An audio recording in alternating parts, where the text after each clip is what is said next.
Widely regarded as the Bitcoin capital of the US. Bear or bull market, Bitcoiners have flocked to this city because of a combination of pro-crypto policies, abundant renewable energy, and an ever-growing network of some of the brightest developers and miners on the planet. Bitcoin was founded in 2009. A lot's happened post-financial crisis. Austin was already emerging as that tech center, and enter Bitcoin, and it just became the logical home. The clubhouse for all these Bitcoiners is a place called the Bitcoin Commons, which is on the city's iconic thoroughfare called Congress Avenue that leads to the Texas state capitol in the heart of downtown. We help early companies co-work out of here that don't necessarily have the means or funding to have a full office. The Bitcoin Commons hosts a regular monthly meetup called BitDevs. The topics of conversation run the gamut from detailed discussions about code to concerns that the Microsoft-run GitHub may pose a greater existential threat to the Bitcoin network, since much of the development work is carried out on that platform. The Bitcoin Commons is a venue that also played host to multiple events on the sidelines of South by Southwest. With so many people in town, there's not a great South by Southwest Bitcoin track, and so we host the Bitcoin Takeover here in Austin. Another part of the Bitcoin programming in Austin focused on a major hackathon. Francisco Chavarria was born in Mexico City and spent time in Salt Lake City, but 3 years ago he made the move to Austin to be part of a community of like-minded thinkers. His company Yopaki, which is a neobank for Bitcoin focused on the Latin American market, just won first place in the hackathon. If you talk to other builders in the competition, a lot happens here. There definitely is a sense of, I don't need for others to lose for me to win. There really is a relationship and a collaboration for Bitcoin to succeed. Right now it feels like we're all winning because of the price, but those of us who have been building in the bear market, we know. The VC appetite for Bitcoin projects building on top of the blockchain is really heating up. Grant Gilliam spent 15 years working in private equity in New York before pivoting to run a VC fund focused on Bitcoin called 1031. Now, since launching, it's invested $125 million of equity in aggregate over the last 5 years, with more than $100 million deployed in the last 2 years during the bear market. We invest across the Bitcoin ecosystem, across every major theme, anything that is relevant to Bitcoin infrastructure. We like to say the picks and shovels of companies building products and services for holders of Bitcoin. Grant, who spent a few years commuting from New York to Austin every month for the BitDevs meetup, tells CNBC that some of the L2 Bitcoin investments are more hype than substance, but he's still bullish overall on the deal space. There's been a lot of L2 hype lately, mainly driven by the ordinals and inscriptions, developments or innovations, if you want to call it that. It's our firm view that the ordinals will prove to be a passing fad. But generally, we're focused on basic building blocks of the ecosystem, such as companies that are providing financial services, which could be custody, trading, lending. It's lightning-oriented scaling companies that are operating on the Lightning Network. Meanwhile, Bitcoin mining remains a big part of the narrative when it comes to Texas. Every 4 years, Bitcoin undergoes a market-making event known as the halving. It cuts the production of new Bitcoin in half, and it typically comes before a major run-up in the price of the coin. For some, it may prove an Armageddon-level event. Others have braced for impact by swapping out their fleet of machines for more efficient rigs. West Texas miner Jamie McCavity has a 16-megawatt mine that runs on a part of the grid that is 90% powered by a mix of solar and wind power. This go around, if prices and difficulty stay where they are, it's not going to be that big of a deal. I project very few miners will come offline if price and difficulty stay where they are as of right now. McCavity, who previously worked for 10 years as a trader on the floor of the New York Mercantile Exchange, added that ETF flows have helped to change the pricing dynamics for the world's largest coin. Though any sort of reduction in supply is likely to have some impact on the market price equilibrium, the spot ETF inflows have been so massive that reducing the available supply of newly mined Bitcoins from 900 to 450 is probably going to be immaterial relative to that. Number goes up is a big mantra in the Bitcoin space, but As the community evolves, so too does the thinking about the price of the coin. So price is relevant. The price is really an output of many inputs of human beings building tools to make Bitcoin both more secure and a greater utility. Price is the best indicator of more people coming to the conclusion that Bitcoin is money and it's a better store of value. So it is very relevant. It's just the output of a lot of hard work, a lot of trial and error, and the output of labor of a lot of good people.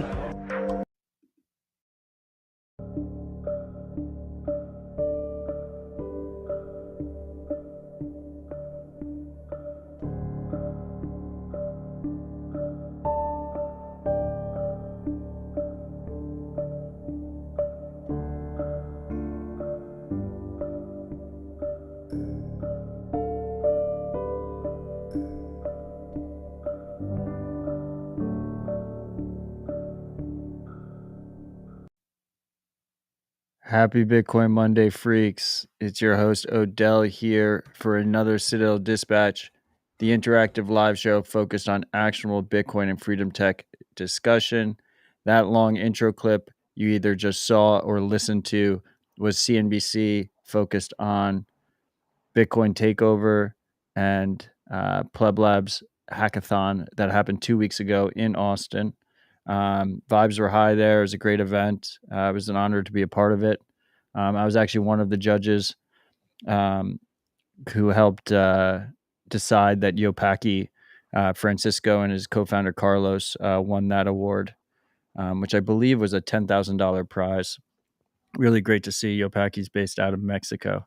But anyway, vibes were high and it was like pretty crazy to see coverage on CNBC. We've come a long way. But anyway, with all that said, I got my good friend KG here. How's it going, KG? It's all good, Matt. How's it going with you? Very good, very good. So KG is the founder of Machangura, which is a Bitcoin payments company based in Africa. I believe it is Afrikaans for money. Am I correct there? No, it's slang, South African slang for money. So what, like people just on the street when they say let me get paid, they say, how do I pronounce it? Machangura. Machankura. Yeah, so Batlore mfe Machangura, as in give me money. Give me money. Fair enough. Mm-hmm. Well, great name, makes sense. So I mean, you've been kind of quietly building out there, at least for Americans. I mean, I feel like you haven't necessarily been on people's radar, but you've been getting a lot of traction, building a Bitcoin wallet that's easy to use for Africans. How do you think about that? Yeah, so what you mean? How did the thought process that went into starting Machangura? Or? Yeah, why have you found success? I guess let's start it with what is the product? Okay. If you're an African user, if you're someone using Machankura, how do they interact with the product? What is the product? Cool. So Machangura, as it is today, is effectively a USSD service that a person can dial on to from any device, from any mobile device, as long as it has a cellular connection. So effectively, you don't need a smartphone to send or receive Bitcoin. And it's a custodial wallet similar to Wallet of Satoshi. You can just access it via dialing the USSD code, which is *134*7714 in South Africa, or if you're in Kenya, you'd dial *483*833# for Kenya. And yeah, it then gives you a text-based interface that you could interact with. How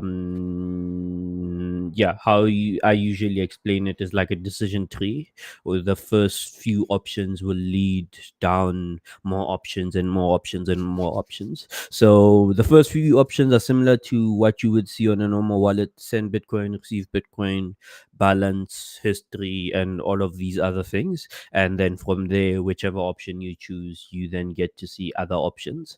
And yeah, since it's text based, it's limited to 160 characters or 140 characters. And so everything we put in front of the user has to fit within that character set. And yeah, that's, I think, the nutshell of it all. So, I mean, specifically, this is for users that don't even have a smartphone, right? This is Yes. they're using like Nokia phones and like those brick phones that are just T9. They only have the 9 characters. They only can do basic text messages. They can't access an app or a web browser. Yeah, well, right? And I think other people have smartphones, but or especially the older generation, they prefer the well, it's not simpler, the slower interface. Because since it's text based, it takes maybe like a second to move between screens, and some people prefer that pace to interface with tech. Wait, so even people that have smartphones will use this service? Yes. Right. So That's interesting. across, yeah, and across the African continent, the other thing a lot of people don't know is that USSD is actually the preferred interface for most digital payments because, well, M-Pesa one, and the second reason is internet coverage is not uniform.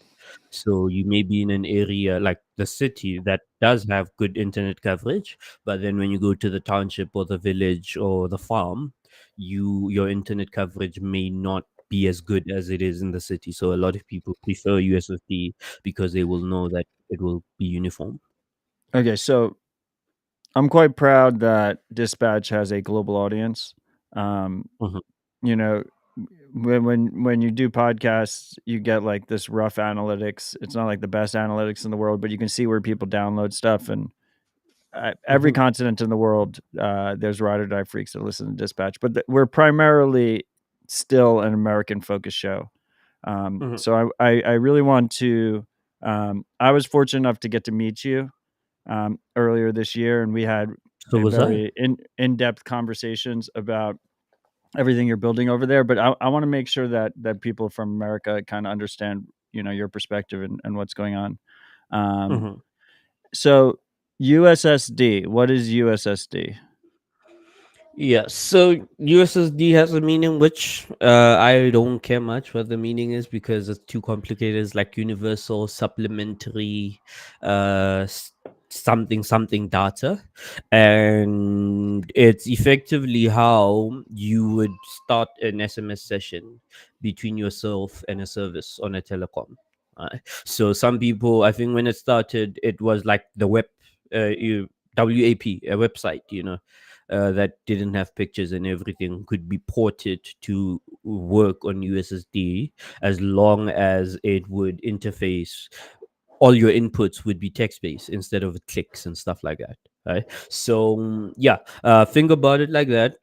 Technology that we used to have way back in the day that still runs on the GSM network on most phones, that you could build something like a website but on a cellular device. So it's the protocol that lets you do the text-based commands and interface with the server. Yes. So then what? And then what is M-Pesa? M-Pesa is effectively built on top of USSD. It's a mobile money digital payment system, and it's basically the biggest digital payment system in Kenya. Each country has its own version of M-Pesa. And it was launched around 2008, around the same time as Bitcoin was launched, and within a year it had like over 1 million users in Kenya. And then now I think most of the Kenyan economy runs through M-Pesa. So how many users of M-Pesa right now do you think? Oh, I don't know, man. I think like 50 million, I think, in Kenya, but I may be wrong. Oh yeah, because, well, Kenya has a population of 50 million people, so It says over yeah. M-Pesa is over 56 million customers in total across Africa, and it's Oh, over okay. 30 million in Kenya. Okay, cool. That's insane. Okay, so people use M-Pesa to transfer local currency, like digital local fiat. Can they transfer dollars using M-Pesa? No. Okay. So they're comfortable. They're doing a lot of their commerce already through the same exact interface that you've basically adopted, but you do it with Bitcoin. Yes, effectively. And then, okay, that's badass. Okay, so how many? You mentioned Kenya. You mentioned South Africa. You're based in South Africa, correct? Yes. How many countries do you support? Do you support only Kenya and South Africa?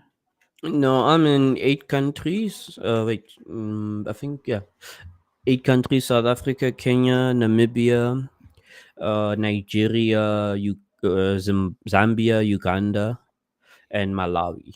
I don't know if I skipped. Yeah, Ghana as well. That's impressive. I mean, that's a lot of people. I mean, do you have a lot of users in Nigeria specifically? No, not that many, sadly. I think it's like 2,000 users. Oh wow, that's kind in of tiny. Nigeria. Why is it so Yeah. small in Nigeria? Because I'm not in Nigeria, and I think I need to actually be there to push it. Right. Fair enough. So there's a lot of small hurdles that people have that until I'm there, I wouldn't know about, and until I see them using it in Nigeria, I wouldn't know that. Oh, this is actually one small hurdle these users have. I mean, Nigeria is over 200 million people live in Nigeria. It's a fucking massive country, and I think they love Bitcoin. They at least love quote unquote crypto. Well, no, I think they love Bitcoin most definitely. So some point in this year, I'll be making a trip there to see how things are on the ground. I mean, the regulatory environment's kind of dicey over there right now. Supposedly. Yeah, especially if you a big company like Binance, and yeah, they're going after Binance hard. Okay, cool. Does Machankura support fiat? No, not at all. Bitcoin only. No tether, nothing. And what was the decision behind that? Okay, so the decision. And the other thing is people cannot buy Bitcoin on Machangura. They can only send and receive. It's a send and receive wallet. Got it. Yes. Right. And the reason is because at the time that I started building it out, a lot of people were saying Bitcoin is banned in a lot of the countries that we are already in, Nigeria being one of them, Namibia being another. And technically, if you read the circulars from the central banks of Nigeria, Namibia, Kenya, Tanzania, and everything else, they were just saying financial institutions should not do business with Bitcoin companies. Right. So you could still build a wallet, you could still do whatever you want to do with Bitcoin, but you couldn't integrate with the financial institution. And yeah, that's why P2P is so big in Nigeria as well, because people were so forced to do P2P as well as in Kenya, instead of a normal exchange. So yeah, that informed my decision to do Bitcoin only, not even do buy or sell functionality on the service, because as I was talking with the service providers that I'm using, they also needed to be convinced that this was legal thing to do. So that is why it's like that now. And sadly, things have changed, and now I can do some of the stuff like add buy and sell functionality, which is one of the hurdles that most users are presented with in these countries, because the exchanges and the on ramps and the off ramps really do not cater for a person without an internet connected device. So a person registers and then they don't have any way to acquire their Bitcoin. So then they stop using the service, or they don't tell anyone about the service. Is there a way to do like, I mean, it seems like the dream would be like M-Pesa to Bitcoin. Yes, right. And there's a history there because somewhere in 2013 there was a service that was doing that. I think it was called Capucha. Let me see if I can find a link. Yeah, Capucha Pay. This is their Twitter, and then you can maybe see some of their history. I'll just send it to you. And they were effectively doing that, where you could on ramp and off ramp via M-Pesa. What ended up happening is, as they gained some traction, M-Pesa didn't like that. Right, so M-Pesa ended up removing their integration partner, or telling their integration partner that, yo, we are not comfortable with your use of mobile money for Bitcoin. And so they lost their integration, and then they didn't see value in being a Bitcoin wallet at the time. And yeah, maybe it was valid. On chain fees were high as well. Lightning I wasn't mean, yeah, available. they have So, like a bunch of Roger Ver retweets there, so oh, they okay. they might That have too. lost the plot at some Uh point there. huh. Yeah, and I didn't even see that. Funny enough. The Yeah, I mean, that makes sense, right? Like M-Pesa is a centralized entity. Obviously, I mean, to Americans, Hmm. you can kind of think of it like a PayPal or something like that. Yeah, So and it's still like that today. if they don't like you, they can just cut you off. Uh huh. Exactly. But it does seem ideal for your product specifically, because it's a similar interface, right? Like if someone's used to M-Pesa, they can grok your interface, right? Yes. Right. And I agree with you, but I also think that M-Pesa is blinding us at the same time to the reality of the situation. I think I saw this article where they asked one of the MasterCard CEOs, or MasterCard or Visa CEOs, who his biggest competitor is in Africa.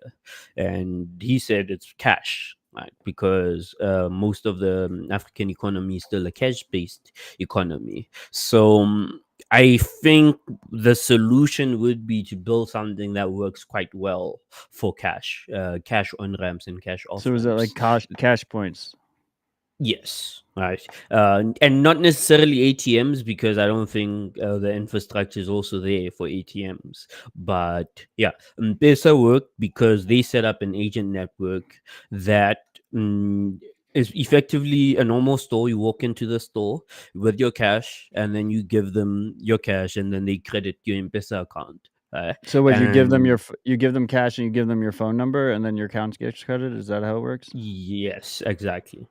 So really, all So you need to do is, I mean, easier said than done, but a similar yes, concept, right? You walk into a exactly. storefront, you give them cash, you give them the phone number, and then you have Bitcoin in your wallet, and then the store Yeah. gets a cut, presumably, right? Like Mhm. that's how you Yeah. spread it out. And yeah, that is better than being at the mercy of Safaricom, which is the company Right. behind M-Pesa. And also, if it works for whichever country, you can take the same module and the same interface and the same infrastructure, do that in any country in the world. Yeah. Awesome. Freaks, we got like about 300 of you in the live streams right now. The live chat is a little bit dead. I don't ask for much, but I would like to see some more activity in the live chat. If you are listening, if you're watching via Twitter or via YouTube, the live chat that's shown on screen is at citadeldispatch.com/stream.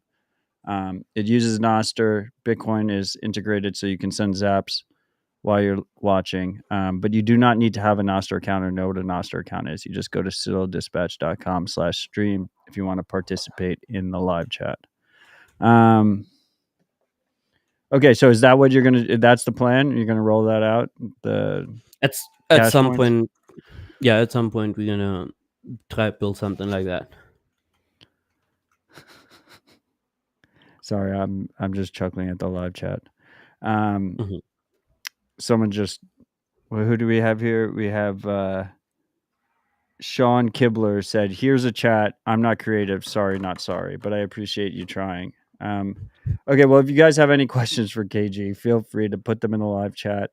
The live chat is one of the things that makes Dispatch so unique. That I'm not like the host alone here. The Ride or Die Freaks also help. Okay, so where do you have? I'm trying to figure out where I want to go with this conversation because I'm incredibly grateful to have you on here. I think you've been crushing it over there. Where do you have the most users? Is the most users in South Africa?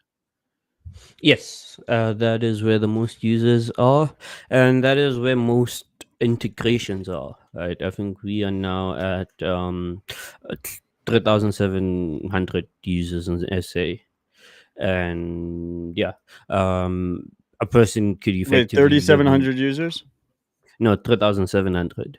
Oh Okay, yeah, it's the same thing. I'm sorry. we said the same thing. You're good. You're good. Cultural differences. And yeah, so a person in SA could effectively live on Bitcoin using Machangura, thanks to all the nice bitrefill integrations, Azteco integrations, crypto convert integrations. Let's If you talk don't about those know, integrations. How does that work? yeah, so I'll start in reverse there. Okay, but let me start in the life cycle way. Effectively, Azteco would be how a person acquires Bitcoin, right? Right. And this person would be as the ideal user in my case, being a person without an internet connected device. They just go to a store that sells Azteco integrated vouchers. In South Africa, I think they called Easy Pay vouchers. And Okay. another one is called Acoin vouchers. And then they just type out the 16-digit voucher they get, and then we redeem it on their behalf. So is the closest thing to that agent network I was talking about earlier. You're kind of latching Where on to Azteco's agent network. yes, exactly. Right. So that redeem And process, how does that? So they're getting like a receipt with a voucher code, and then they're putting it into your text-based app, yes. and Right. then it just And automatically credits them with Bitcoin. yes. Right. Okay. And that is effectively the same experience they would have if they were topping up their airtime, which is their prepaid phone credits. Right. hmm Okay. And yeah, So that's how they get so Bitcoin into the app if they don't have Bitcoin to begin with. mhm. And then the other integrations are for actually using spending the Bitcoin to live, right? Yes, exactly. Right. So crypto convert, their earliest product was electricity. So you could pay your prepaid electricity using Bitcoin via Lightning. The Okay. cool thing about how they did it was a HODL invoice. Right. So they give you a HODL invoice, you pay the HODL invoice. They don't settle the HODL invoice because then they try to issue your voucher for the electricity bill. If Okay. they fail to issue that voucher to your meter, then they fail your payment, and then you get your sats back effectively, right? And the sats never left your balance anyway. And this is so cool because you don't need an account with them effectively, right? And they only settle the payment if they succeed to issue your voucher, your electricity voucher, and then they also don't need a refund policy because you will always keep your sats if Right. something goes wrong. Yeah. And then the other thing Crypto Convert did was the Pick and Pay thing, Pick and Pay being the biggest grocery store in South Africa. And yeah, they effectively allow you to send them Bitcoin and they settle your bill for you, right? At the till. So the grocery So store doesn't know they're accepting Bitcoin. yes, effectively. But so Right. how does that work? So I'm in the grocery store. I got my Nokia phone, right? I got Machankura on it. Yeah. Okay. So let me say that. How am I paying for my groceries? So currently, you cannot use that directly. Right. Okay. So you would need a smartphone because Oh, the well, Pick that and Pay breaks it. system. Yeah, exactly. Right. The Pick and Pay system shows you a QR code. Right. Okay. And so your Nokia will probably not be able to scan the QR code, and they don't even show you some text at the bottom of the QR code that you could use as a placeholder or as an alternative to the QR code So that you what is the cannot QR scan. code? Just a Lightning invoice? No, sadly, right? It's not even a Lightning So invoice. it's not even a Lightning invoice, but Okay. Crypto Convert then have an app, and that app will scan that QR code and produce a Lightning invoice for you to pay. Okay, so I'm scanning it with my phone. I'm Mm-hmm. scanning the QR code with the Crypto Convert app Yes. on my phone, and then it's showing me a Lightning invoice, and then I guess, leaving that app and paying the Yes. Lightning invoice with like a Phoenix With your wallet or something like that, a wallet of Yeah, Satoshi. with your favorite Bitcoin wallet. Yes. Right?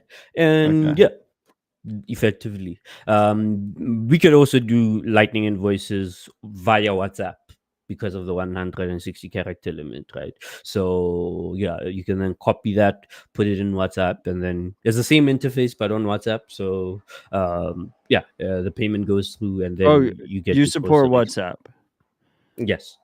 but those are all smartphone users that are using it on WhatsApp. Weird enough, no. WhatsApp also works on some feature phones. Oh shit! Really? Okay. Yeah. So that I would be learned one that. of the apps, that come with the feature phone. Okay, I mean that makes sense. WhatsApp like runs the world, so they put it on the feature phones now. Yeah. Okay, that's cool. Okay, so then where does bitrefill come into all of this? Cool. So bitrefill is the thing you would do if you want to pay at Pick and Pay, but you don't have a smartphone, right? So we have API access to bitrefill, so we can buy the voucher for you using your Bitcoin balance, and then deliver it back to you via SMS, and then you just show them the voucher code at the store. And how am I showing the voucher code? The voucher code's on my feature phone? SMS. Yes. And were they manually typing it in? Mm-hmm. And it's essentially a gift card. Yes, effectively. And that works all through the feature phone. Don't need a separate app. Nothing. Yes. Yeah. You don't need WhatsApp. That works via USSD as well. I think a lot of Americans and even Europeans, I think, don't appreciate like how much bitrefill helps people around the world, and also like the Bitcoin company, like these gift card companies. Like it's a nice little hack in the meantime while we're waiting for merchants to actually accept Bitcoin directly. Like if you actually want to live on Bitcoin, and you don't have access to like like a fully regulated Bitcoin exchange or brokerage or like an app like Strike or something, the gift cards are a really good stopgap. Like people use them frequently. Yes, right. And weird enough, even if you do have access to an exchange, Strike, whatever else, bitrefuel is great because it's not it doesn't suffer from the banking hours. Right. So if you want to buy something on a Sunday or on the long weekend, bitrefuel will work for you there and there. So yeah. I mean, so you effectively you just don't control them, but you have on-ramp, off-ramp on Machankura through Azteco as the on-ramp, or I like to call it like a fiat off-ramp, but you have Azteco from fiat to Bitcoin, and then you have bitrefill from Bitcoin to whatever you need to buy. Yes. But I guess you can make that flow better if you actually integrated it yourself. And yeah, no, but I think they're doing a great job. Both of these companies are doing a better job than I would ever do if I did it myself. Okay, I mean, I have a bunch of different places I can go with this. I guess my first question for you before we continue is, I think people love telling the story of Bitcoin is helping Africans and people in LATAM and the rest of the developing world. How much of that is bullshit, like engagement, bullshit, and how much of that is real? Like, is Bitcoin actually helping Africans?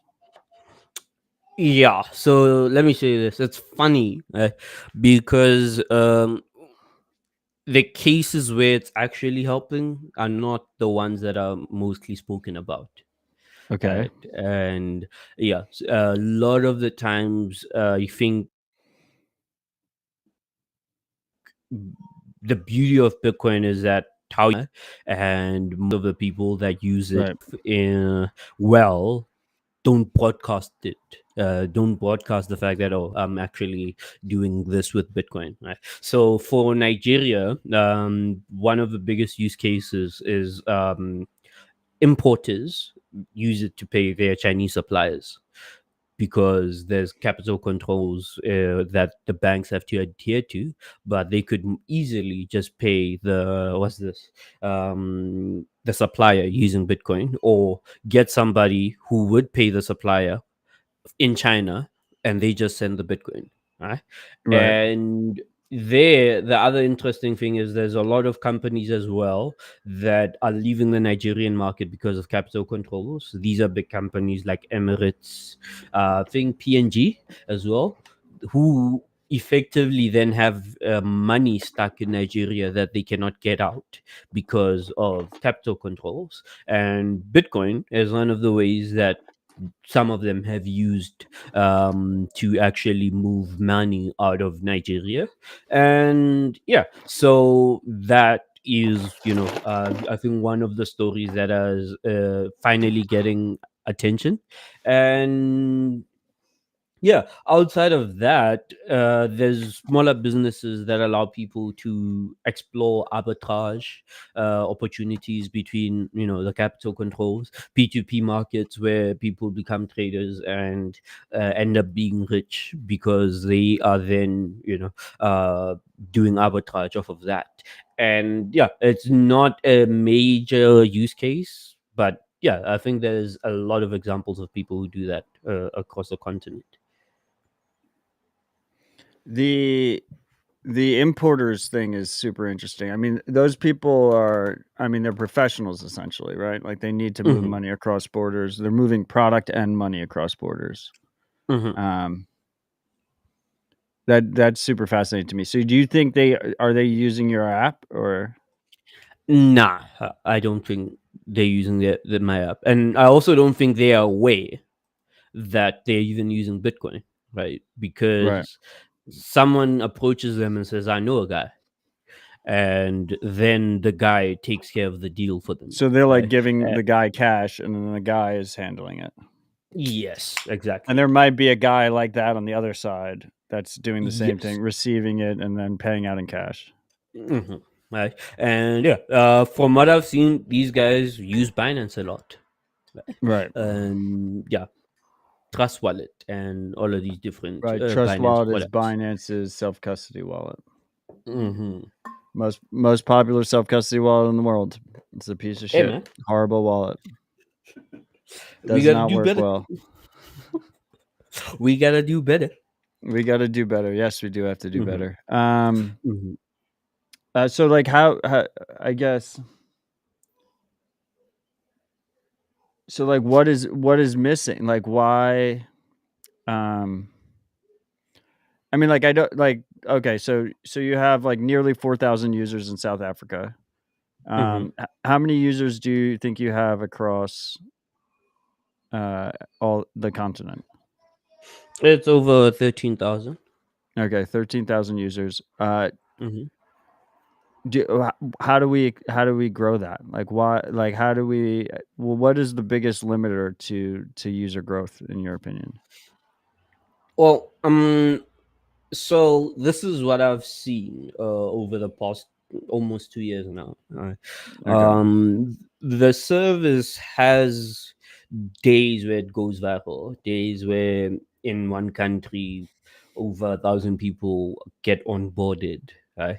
And there I'm like, oh, okay, so there is a huge first for Bitcoin across the continent in different countries. This has happened in Ghana. This has happened in Tanzania. It hasn't happened in South Africa yet. Right? So from that, I see that, okay, what usually happens is somebody in the right community picks it up and shares it with someone else, and then they share it with someone else, and then how virality usually happens. And where it stops is, okay, in my case, oh, I cannot buy Bitcoin using this thing. Oh, okay, that was fun while it lasted. So Right. the thing that needs to happen is that it has to be a seamless experience from start to finish, right? Yes, you get the wallet, but where are you going to get the Bitcoin? And yeah, so we would need to have that embedded in the wallet, or in the interface where the person can clearly see, oh, I can buy Bitcoin using cash or using whatever I'm using right on the interface, right? And we sadly couldn't do that because, of course, of Right. fears of the legal landscape and everything else. So I mean, I wish we had Bernard here from Bitnob. Yeah. So I mean, Bitnob is a African-based exchange, and I Mhm. believe he has like a smartphone apps as well. Yes. And so do you think there is there any overlap there between like Bitnob users and your users, or is this like a whole different group of people? No, there's an overlap actually, right? And yeah, I think we working on something that would add a widget to Bitnob in the countries that Bitnob operates. Okay. Mhm. What do you mean by a widget? Yeah, well, it would be something that we have to build from scratch and have well, use API access to then Like a give the text-based person. widget. Yeah. That's what you mean, right? Yes. So like press 7 to link your Bitnob account or something. Exactly. Okay. I mean, freaks, I don't know if this is I don't know if this is translating via audio if you're listening on the podcast feeds or if you're watching the live streams. But it's like it's crazy. Like when KG shows it to you in person, like when you're like actually looking at it, it's like they're able to use Bitcoin on just a dumbass feature phone. Like it's just like a text-based feature phone. And anyone can. So does every user get a Lightning address? Yes. By default, the Lightning address is their phone number at 833.mobi, Okay, but so they could also set a username. 8333.mobi, right? And their Mm-hmm. phone number. So Mm-hmm. if I have a relative in Africa and Mm-hmm. they sign up for your service, I can go into Strike or Phoenix Wallet and I can just type in their Lightning address and I can just instantly send them Bitcoin across the world for basically no fees. Exactly.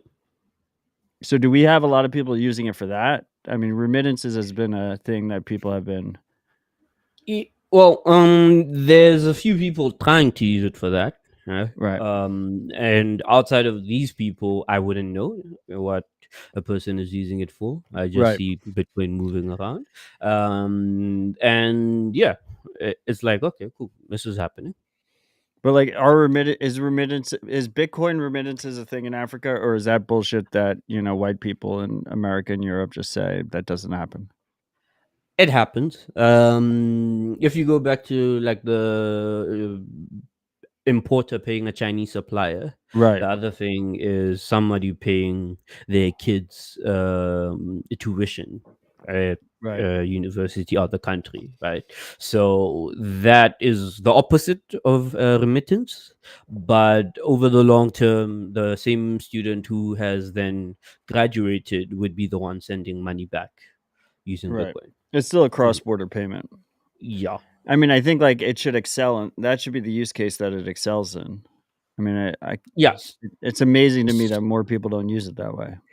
Yeah, and this is why it doesn't. Oh, this is why I think it doesn't. Right? So let me just take Southern Africa. Right? There's South Africa, Namibia, Lesotho, Swaziland, Malawi, Zambia, Zimbabwe, right? Botswana as well. So that's a lot of countries, but basically Southern Africa. All of them have a different currency. All of them have a different financial system.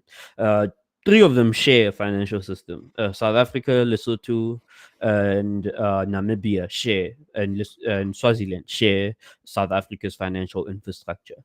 Right, They all use the but rand. pegged to the rand 1-to-1. Okay. Yeah. it. So Namibia has a Namibian dollar pegged to the rand 1-to-1. But for the longest time, they were using the South African infrastructure.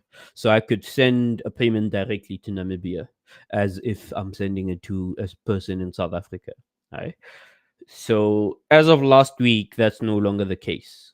Right. So now it has to go through the SWIFT network and blah Oh, blah wow. blah blah blah blah. Right. And so the issue becomes South Africa is effectively the economic powerhouse for sovereign Africa. Right. Okay.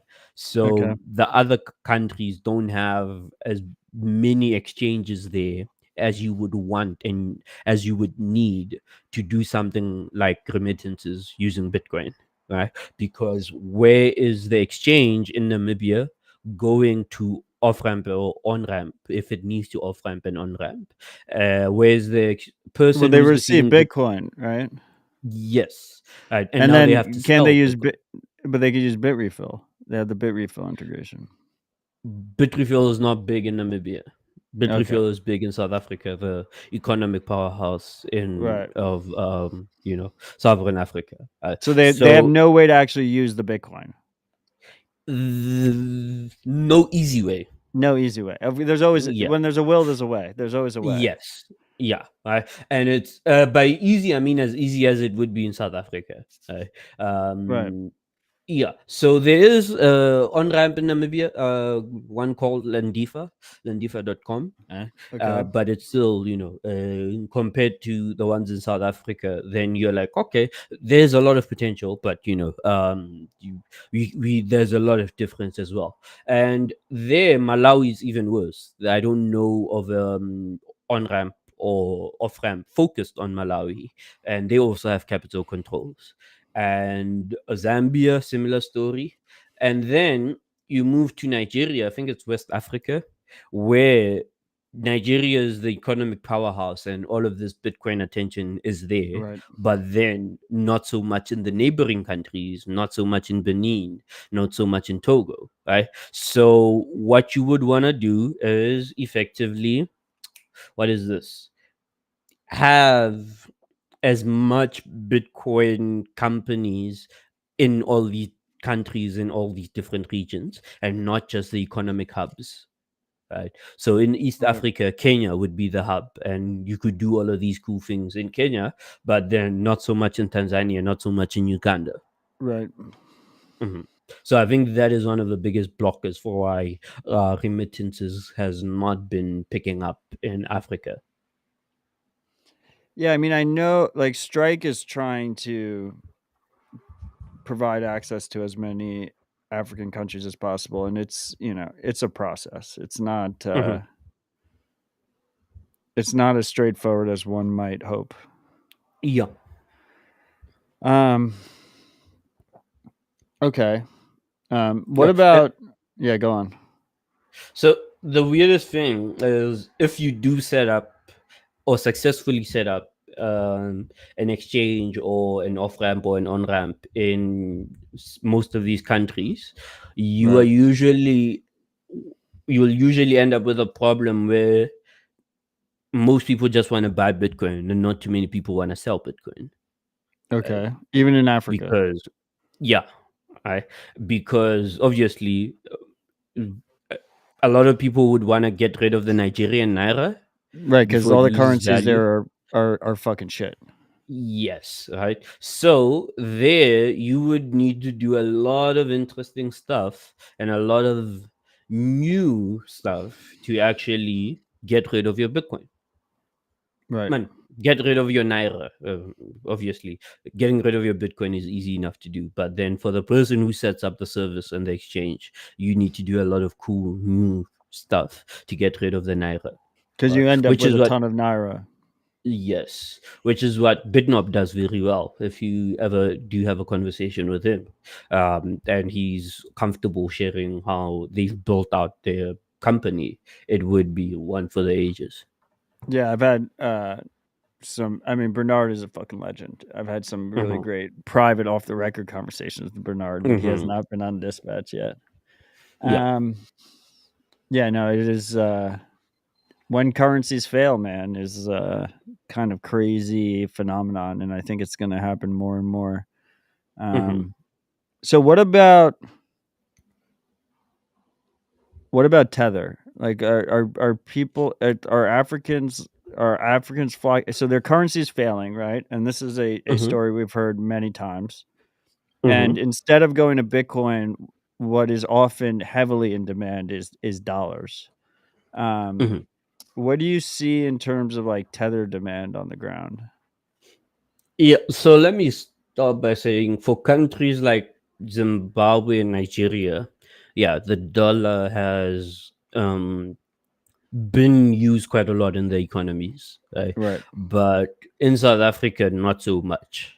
And I think it's the same for a lot of other African countries where we have not yet experienced significant economic collapse or currency Right. collapse.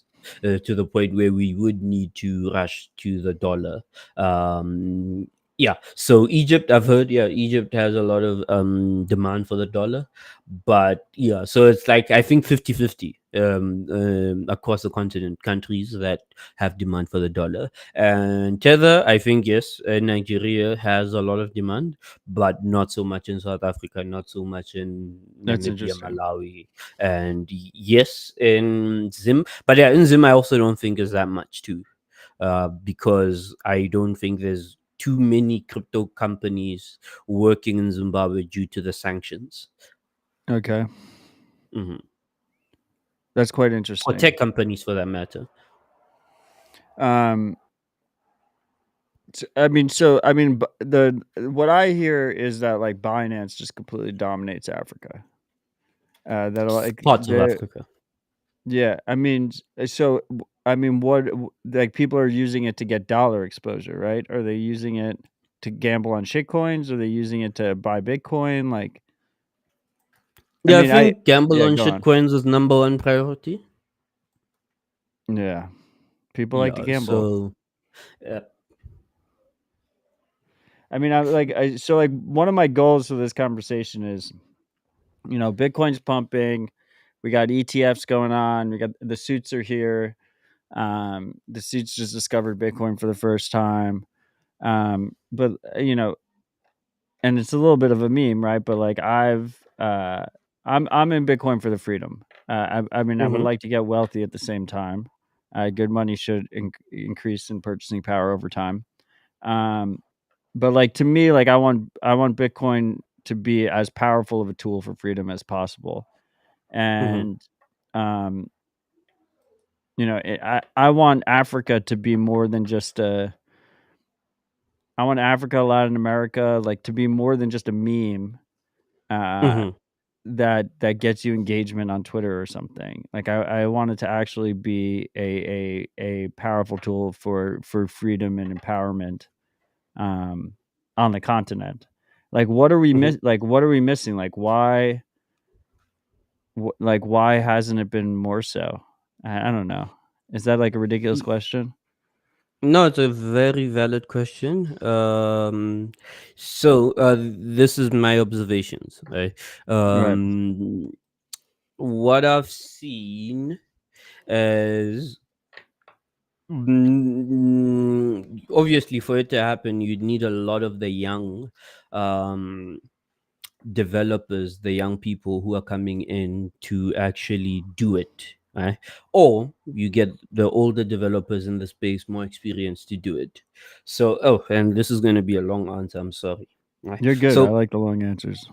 yeah, with the young guys, they're still trying to gain confidence. They're still trying to build or learn how to build. They don't yet know how to build, and they're still trying to gain confidence, and they still believe in the system as Okay.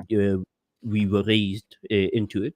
So if they don't believe in their country system, they at least believe in America's system or Europe's system. So they would either work towards ending up in America or Europe or whatever else, right? So yeah, so I don't think there's anything you could do about that per se, because a person would have to That just takes time. yeah, And so this also touches on how some of the older guys are not building on Bitcoin as they should, because what would usually happen is for them to gain that experience, they would have already been seen by existing companies who would hire them and pay them very well and Right. move them out of Africa, and then they could go build in Europe or America or wherever else they choose to go. And so I don't think you can build for Africa unless you live here. Right? Yeah. Yeah, I think Bernard, Eric, and a few other people are great examples of that. And yeah, so there comes the other side of the issue, which is how do you keep talent in Africa so that people could actually come up with these ideas? And companies like Binance, as much as we can give them shit for what and how they choose to do business, they do it quite well, right? At giving the people what they want, even though what the people want is maybe gambling and number go up over a night, right? And so they also do a great job at spotting young talent, right? And then hiring young talent, but they make the process harder because a person would want to build out a Web3 company from Right. Africa, right? And they are slowly seeing how Web3 is working in other places, and then they want to use their energy and resources to build a Web3 company, but then they get rugged. And then if they still have the heart to stay in the space, they would still try again. And at that point, the person is a Web3 builder full time. They are never Right. going to stop or building on Web3. So the other thing is, if a person chooses to build on Bitcoin and they don't get traction, that is sad, right? Because Right. then they feel like, oh, this Bitcoin thing isn't going anywhere. I should just rather build on Web3 because the Web3 guys are great at being flashy, are great at showing traction that after a year dies out, and then they can bring in all these new devs and all these new people. So yeah, So how does and that I look mean, in practice? Is like Binance coming in and just paying massive salaries? They're like funding companies. But Binance is coming in and hosting events, okay. right? It's not too much of a budget, but yeah, in some cases they do spend a lot of good money, like when they host sponsored the African Cup of Nations soccer tournament, right? Right. And yeah, the visibility they got out of that was massive, right? But the most pivotal thing that they do well is regularly host events and bring these people in and give them something to do. And yeah, uh, it's like there's no roadmap in Bitcoin, right? So Right. if a person arrives in Bitcoin, they have to figure stuff out for themselves. And yeah, I used to watch The Matrix quite a lot, right? The movies. The first one, maybe Okay. even the second one a bit, right?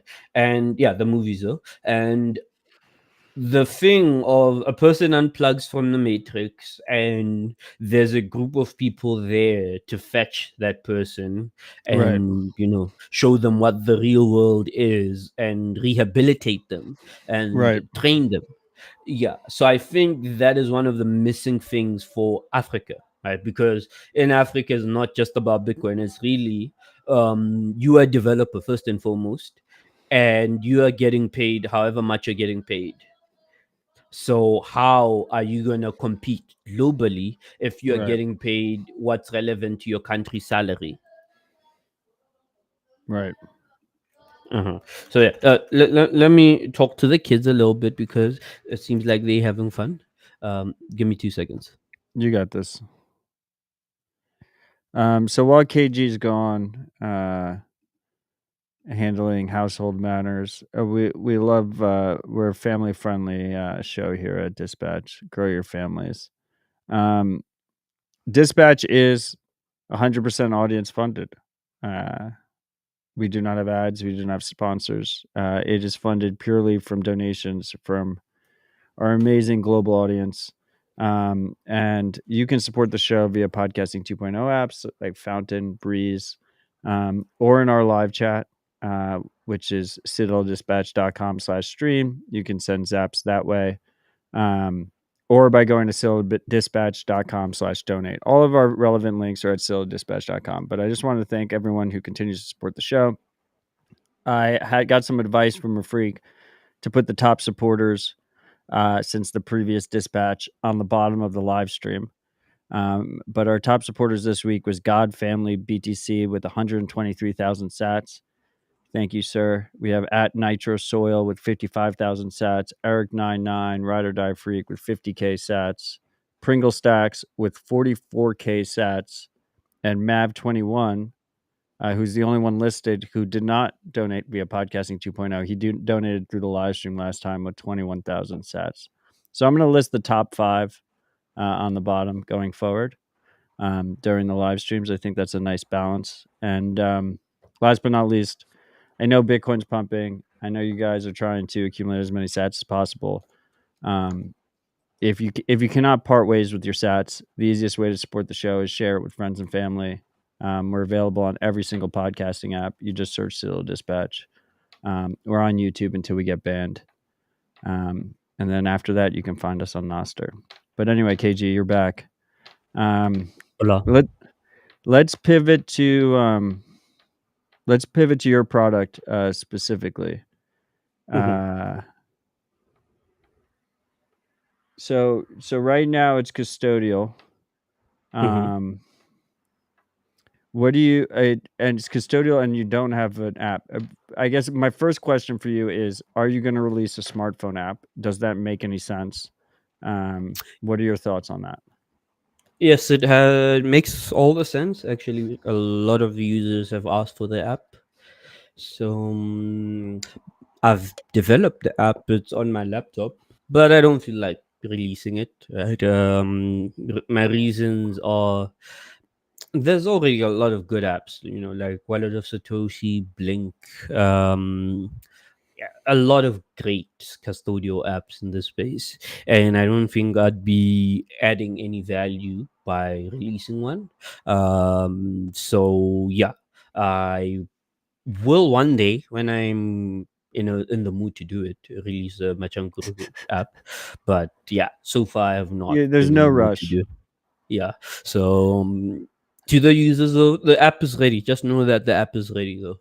Does that help? Why would, if I was what? a user, it was like, okay, now I know the app's ready, but you're not giving it to me.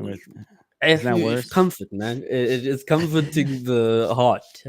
So yeah. But then with regards to the custodial, the self-custodial version. My next question.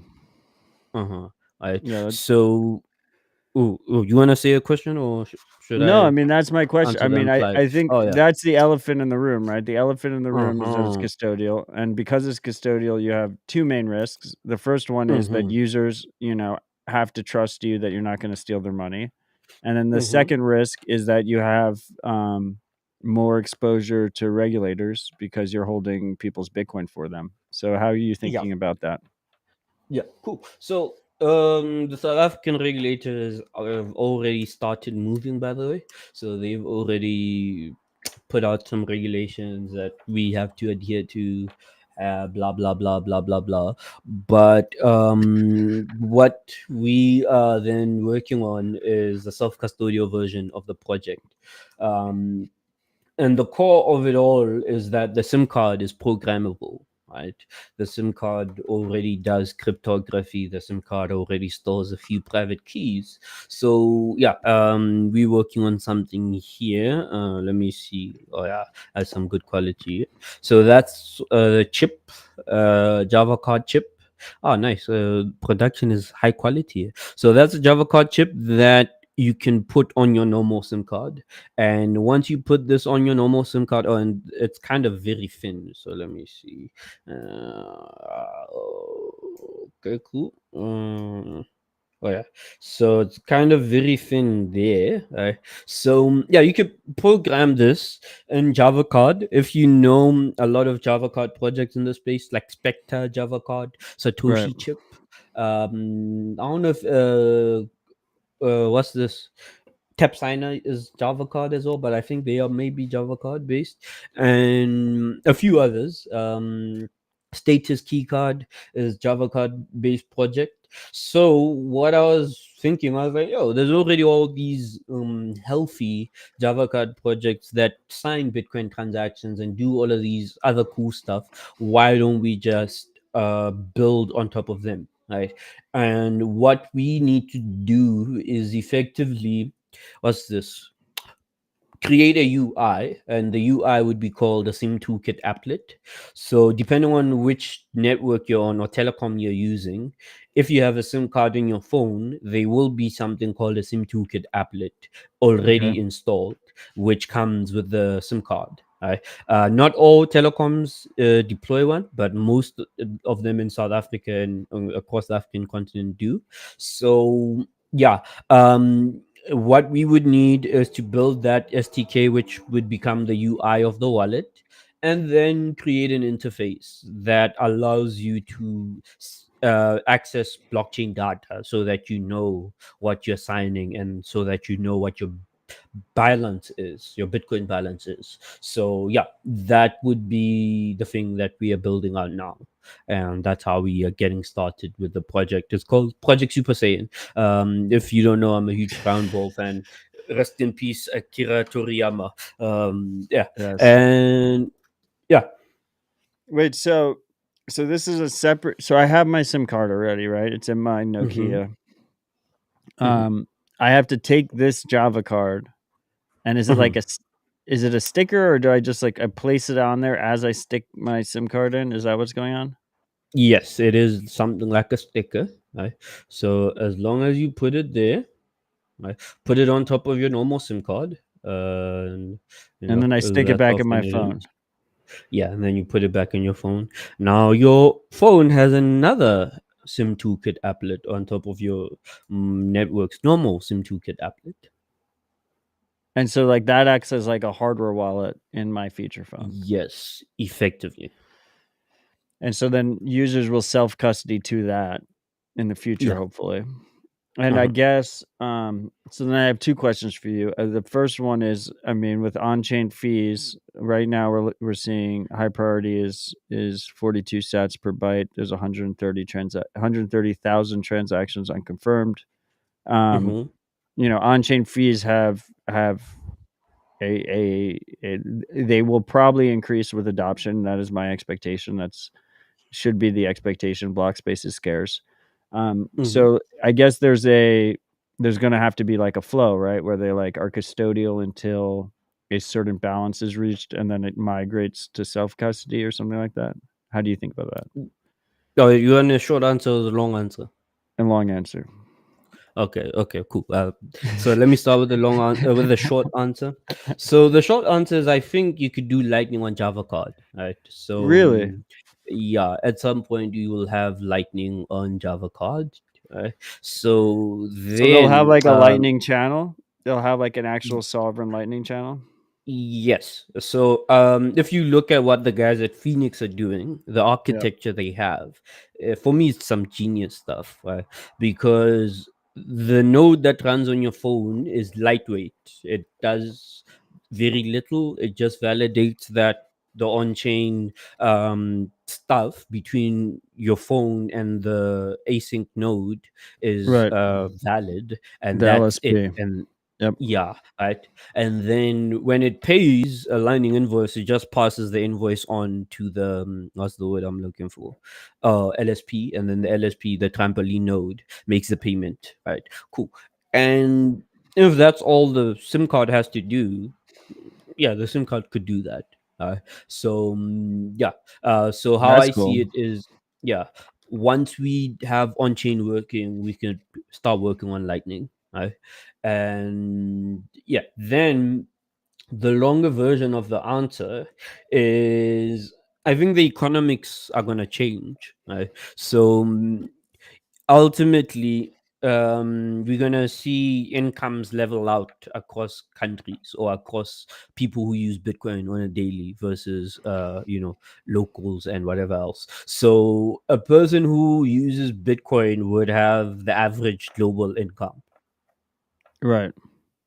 because they're using Bitcoin, and then they get They're part of the the global economy, so they would have the yes. average global income.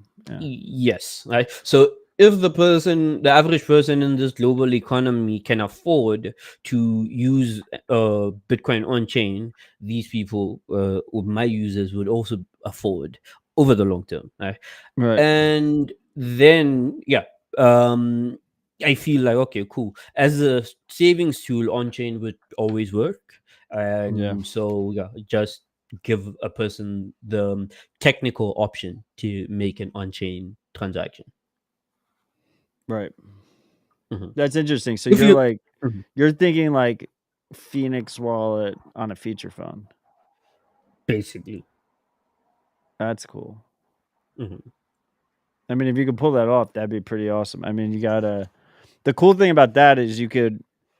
A Lightning channel obviously still requires an on-chain transaction to open, and then the way Mhm. Phoenix works is they use splicing to add to that balance over time. But the cool part about Mhm. that is, um, the on-chain free market is a proper free market. It's a global permissionless free market, so you could Mhm. actually do like interesting things there in terms of timing, Mhm. where their balance gets topped up by doing an on-chain splice transaction at a specifically low fee time of whatever the cycle or whatever.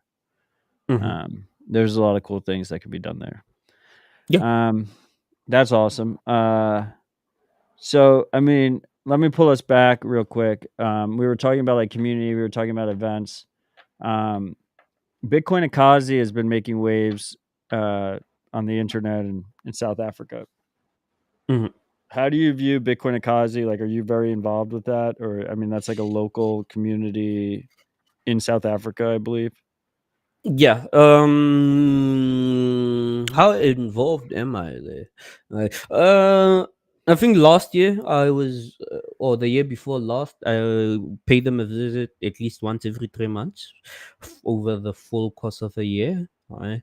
And yeah, they are great guys. They have a very great initiative, and which has a long track record over 10 years doing what they were doing.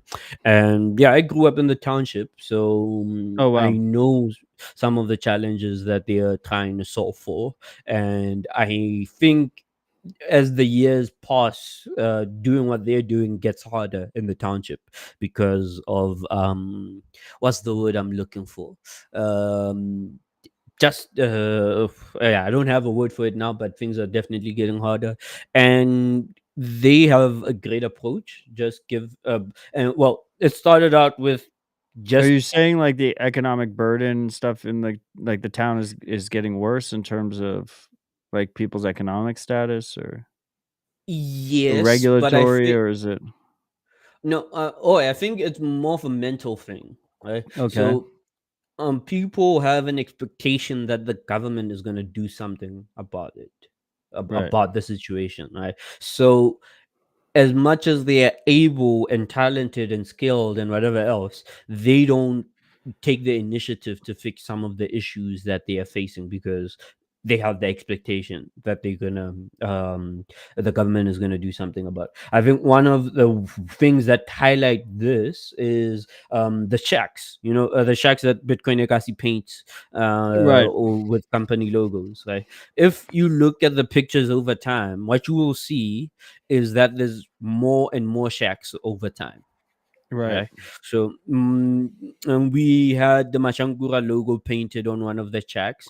At the time, it was on the edge of the township. Right? But Right. I think 3 months ago, they were 2 more layers of shacks, 2 more Oh rows shit. of shacks added to the township, right? Because the expectation is, oh, the government is going to move the people in that community from those shacks to houses that the Right. government builds for people. And as a consequence, this creates environment that is not good to live in, because you cannot build community if everyone thinks they're just here for a temporary time, right? Right. There's no Yeah. ownership. Yes, right. So what you need is always people who want to live there, who would take the initiative to improve the situation. So a lot of townships suffer from this, and yeah, with the idea that the government is going to do something, right? So yeah, and what I like a lot about the Bitcoin Ekasi project is, yes, it started out as a surfer kids initiative, teach kids how to surf, but then you're like, oh, the kids are not brushing their teeth. Or well, before that, you're like, oh, some of the kids are not coming because they don't have anything to eat. Okay, let's have a Right. feeding program, right? So before they go into the water, they have some food. Oh, now they're eating, but they're not brushing their teeth. Oh, okay, now we have a toothbrush program. Oh, cool.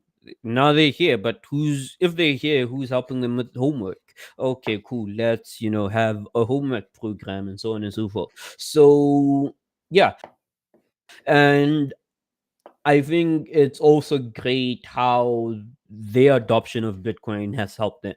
Right? If you hear Herman speak about it, you'll hear him. One of the stands is how he had almost gave up on the project because he was burnt out from running it. Right, and them adopting Bitcoin kind of gave him a lot of energy to continue doing it because there's a lot of support. Right? And if you see their updates, you can see that, oh, there's really a lot of supports on a global level. Yeah, the project Bitcoiners is want to doing help. exactly right. And the sad thing though is that projects like these are not replicatable. Right? Why not? That was my next question. Yeah, it's the planets had to align, right? The right person doing the right thing also happens to be a Bitcoiner, and that person also understands why Bitcoin, and at the same time somebody else in halfway across the country in El Salvador is doing a similar thing to what Herman is doing. This is Bitcoin Beach, Right. Mike Peterson, right? And Herman sees that and he's like, "Oh, I could do that here. I could do what Hope House is doing." Shout out to Hope House. I'm wearing a shirt here, and he does it as well, and it works, right? So they wrote the white paper, the Bitcoin community's white paper, and they highlighted some of the attributes that you need: somebody who's trusted by the community, somebody who's lived in that community, and yeah, just off of that one requirement alone, it's very hard because a lot of the time we move out of the communities we grew Right. up in to find work elsewhere, and we For lose the opportunity. connection. Yes, right. We lose the connection we would need to actually do a project like this back in the communities that love and respect us. Right? So yeah. I mean, I guess it can just be distilled. Like, there's so much work left. There's so much work to be done, right? Like, it's like you're starting at such a low point, Right. and you have to be like a little bit crazy to like actually fucking do it. A lot crazy, not a little bit will not cut it. Fair enough. Well, shout out to Herman and everyone else who's running Bitcoin Ekasi over there. Yeah. It's Have you truly made a trip impressive. there? Yeah. No, I haven't been on the continent of Africa yet. It's Oh my god. it's something that I need to do. And fortunately, I do have a lot of friends throughout Africa now that I've met through Bitcoin. And I promised each of them individually that I will make a trip, but it has not happened yet. But I will do it. Okay. The Well, freaks can hold me to that. on that note, we're hosting Adopting Bitcoin again next year, Jan. It would be In a great time for January? you to come to me. Okay, maybe I'll do that. Or I was thinking about doing the Bitcoin Africa conference. What is that? That's in the Oh, fall, yeah. right? Yeah, Is that's that in like December. December? Yeah. So 1 month apart. Yeah, I mean, Farida's fucking awesome. That's also another person where you have to be a lot of crazy to do what she's doing. Yeah, the good kind of crazy. Yes. Okay, cool. Well, I mean, before we wrap, I think this has been great. Do you have any final thoughts for our audience before we wrap up? Yeah, man, I have a lot, but none of them are coming to mind right now. Well, what can we do if we don't live in Africa? What can we do to help? Like, how do we help? Yeah, so I think ultimately, so I'll say two things. Ultimately, what I've noticed is everyone who's trying to use Bitcoin and build for Bitcoin in their own environment will ultimately help somebody else's environment. And I think this is a point I've mentioned a lot of times, but the project Machangura made sense for me only after I explored the Lightning address spec. Where it's a human readable and human writable thing, and for a person who does not have a smartphone with copy and paste functionality, you cannot type out what is this, a Lightning invoice correctly. Yeah, it'd be Right? fucking So insane. T9, like T9, a Lightning invoice would be fucking ridiculous. We should probably have a contest for that, and the person who does the quickest wins. But so then you're like, oh, Fiat Jeff and Andre pushed and championed that so well that when we do it, it's just seamless, right? And then you look at what the guys at Phoenix are doing, and we like, oh, okay, they have solved so many different problems that when the time comes for us to piece these things together, it will be a walk in the park for us. Right? And even Moon Wallet, I love what they do too, because they solved so many weird problems that as I'm building what I'm building, I'm like, oh, this is why Moon Wallet went with the recovery code instead of the 12-word phrase or 24-word phrase, because unless, well, one, there's no process for creating the word list in different languages. Right. There's no solidified process. So if you want to support multiple languages or people in multiple countries that use multiple different languages, the English word list is insufficient for the properties for why you would want to use it, the word list anyway. Because if I'm not an English speaker, memorizing 12 words of a different language is not my thing. It's a foreign concept. That's But ridiculous. seeing a recovery code, it fulfills the purpose of security, right? And it is similar to how we used to have recovery codes on laptops and discs. I think games, if you bought a game, a physical game, you had the activation code like the somewhere in serial disc. code. Yeah. Yes, and so to some users that works, especially people who grew up on media or digital media. So what Moon is doing in that regard, I'm like, okay, cool, it's great. So to answer your question, I feel like as long as everyone is doing what works best for their environment, it will effectively spill over at some point in time somewhere else, right?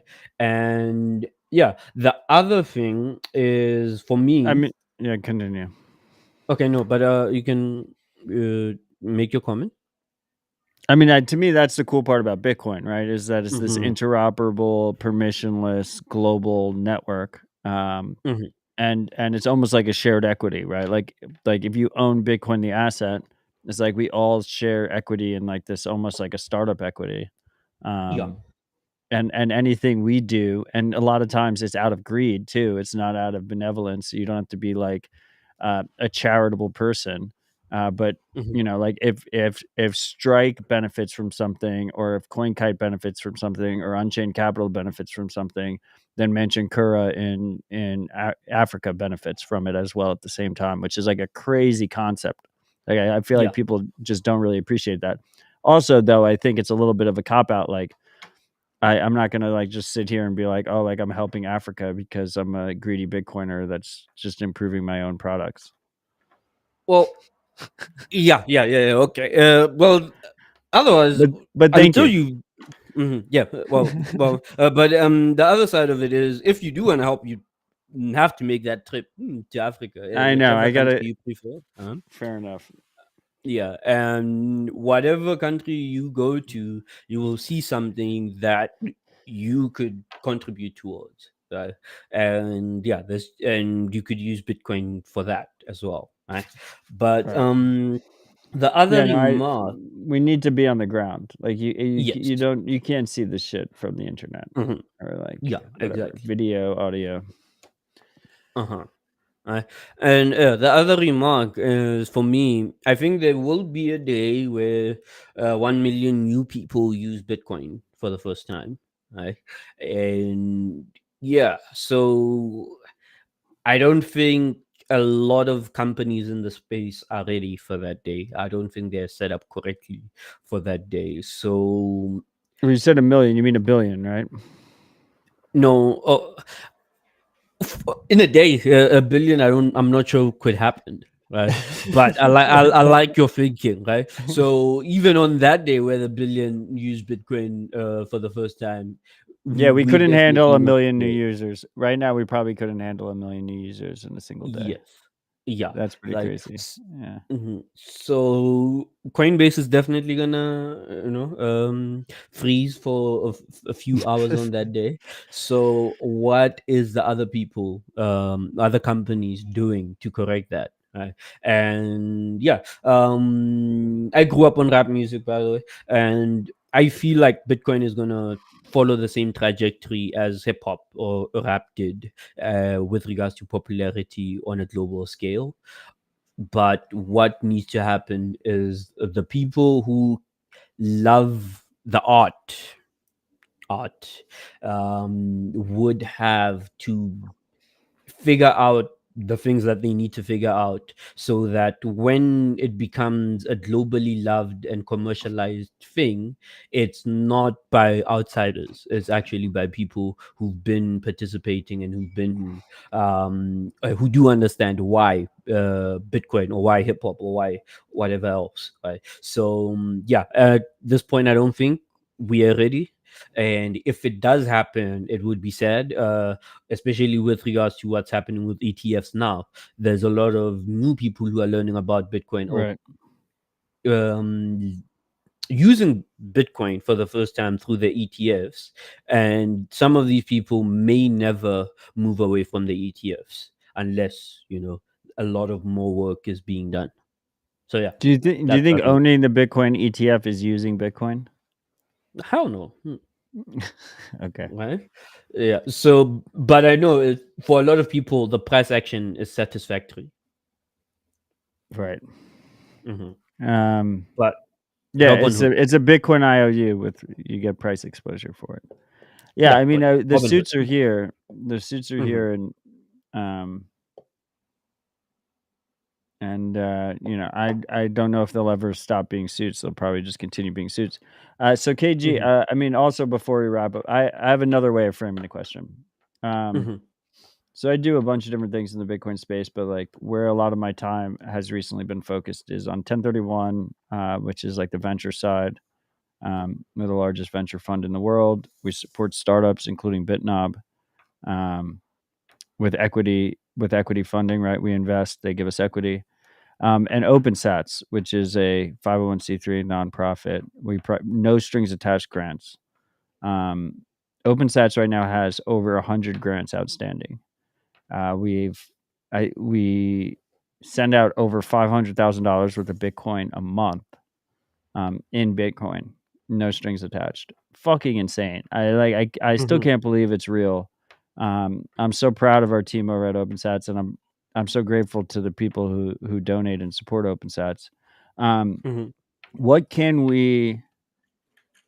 What can OpenSats do better in terms with an Africa lens on it, with a KG lens on it? Like, how does OpenSats push the needle a little bit more? Like, part of OpenSats is like, I just want to, like, I have low time preference. I'm willing to wait long term for things, but like, people need help today. So like, I want to just throw fire on the throw fuel on the fire.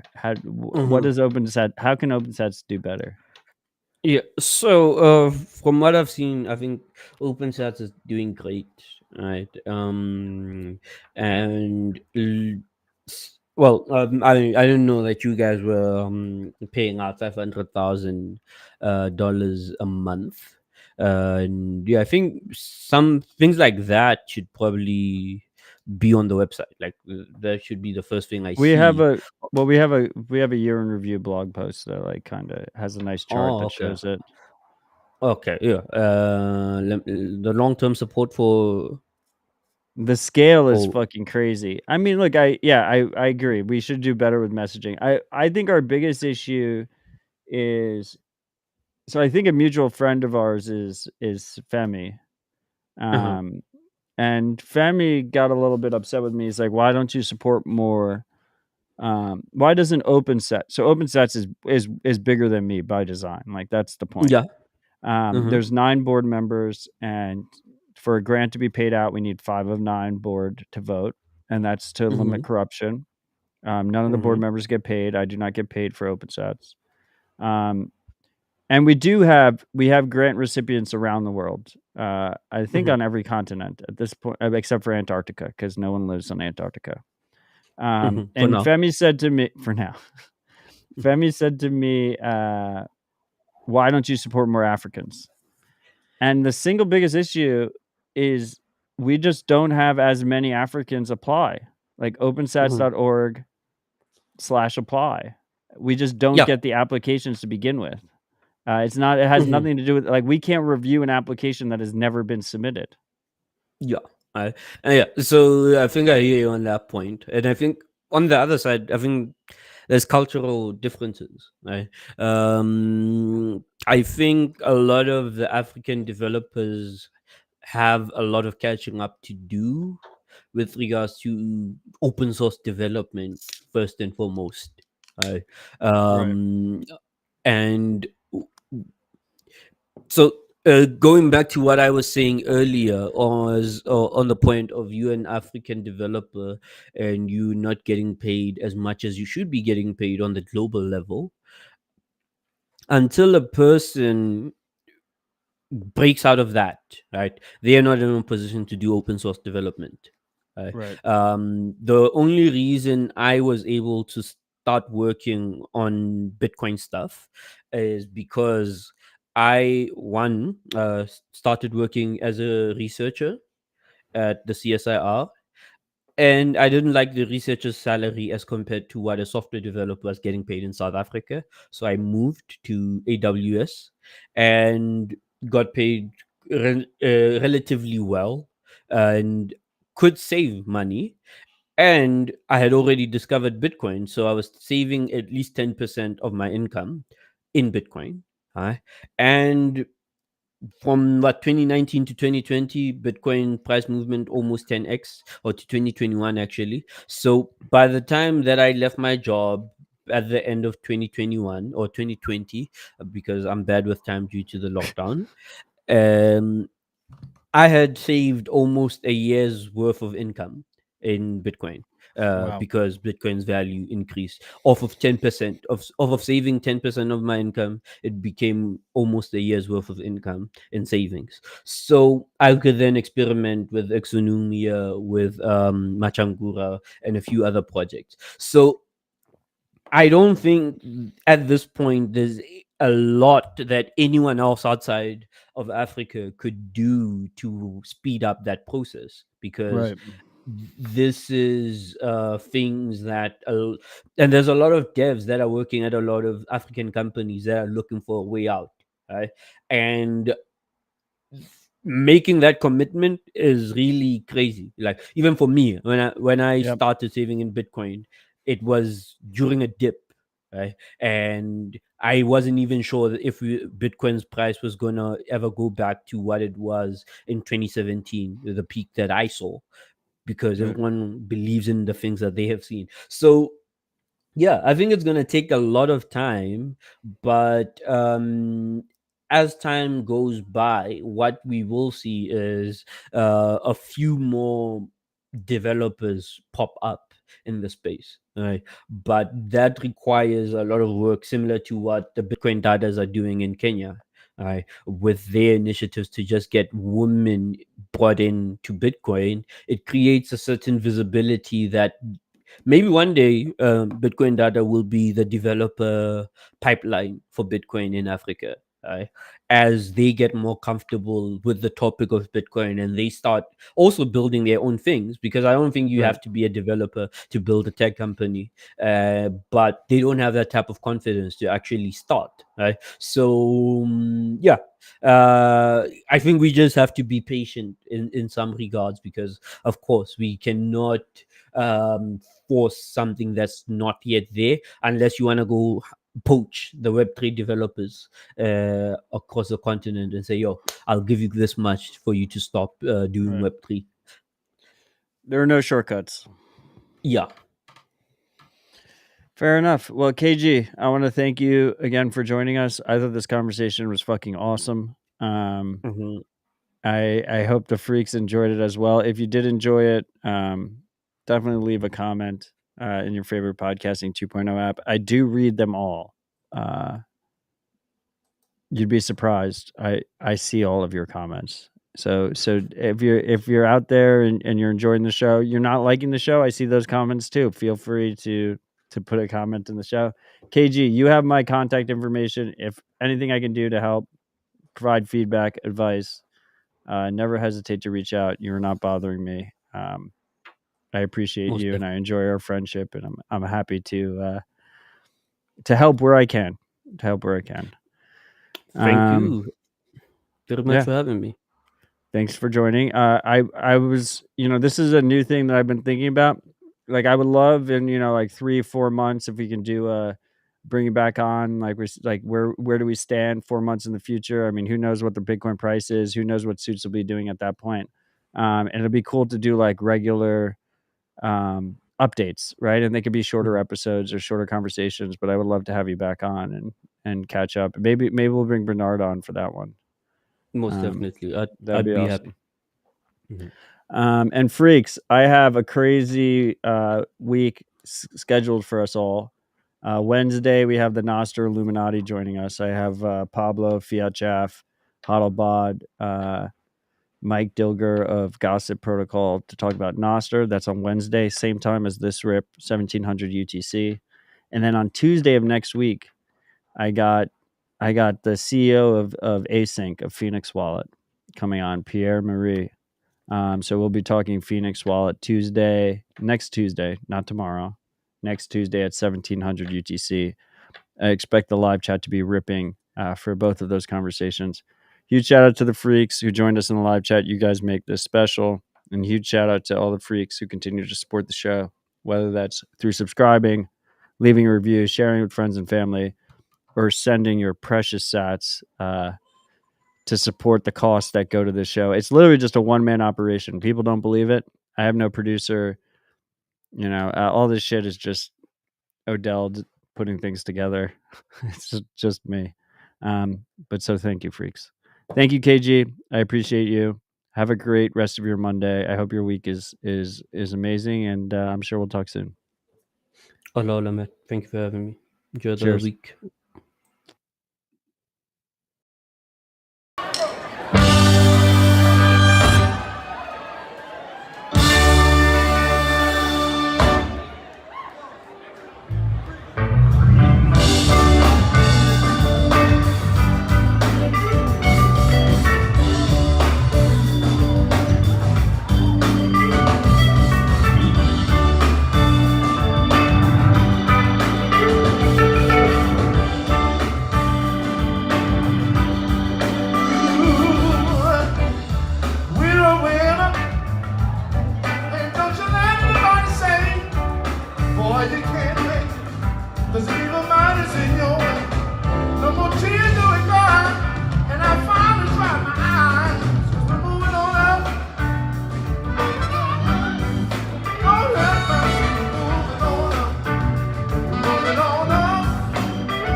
Move on up, freaks. Love you all.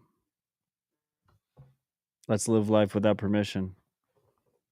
Stay humble, stack sets. Peace.